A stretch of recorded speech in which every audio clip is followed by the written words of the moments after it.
விசு இயக்கிய உறவுக்கு கை கொடுப்போம்ன்ற நாடகத்தை வச்சு தான் சம்சாரம் அது மின்சாரம் திரைக்கதை எழுதப்பட்டது.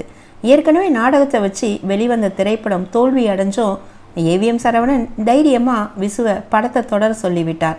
அது மட்டும் இல்லாமல் படத்துக்கு சுவாரஸ்யம் சேர்க்க மனோரமாவை சேர்க்க சொன்னதும் ஏவிஎம் சரவணன் தான்.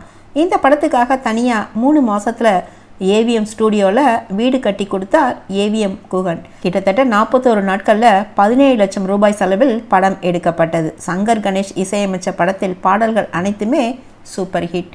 படத்தின் ப்ரிவ்யூ பார்த்துட்டு நிறைய பேர் குடும்பம் ஒன்றா சேர்றதோட கிளைமேக்ஸ் இருக்கட்டும்னு சொன்னாங்களாம். ஆனால் டைரக்டர் விசு ஏற்றுக்கலை. அந்த ஆன்டி கிளைமேக்ஸ் தான் படம் மாபெரும் வெற்றி பெற்றதுன்னு கூட சொல்லலாம். படம் 48 வருஷங்கள் ஆனால் கூட இன்றைக்கும் எல்லாரும் ரசிக்கும்படியாக இருக்கும் சம்சாரம் அது மின்சாரம். இந்த படம் மத்திய அரசின் தங்கத்தாமரை விருது பெற்றது குறிப்பிடத்தக்கதுங்க.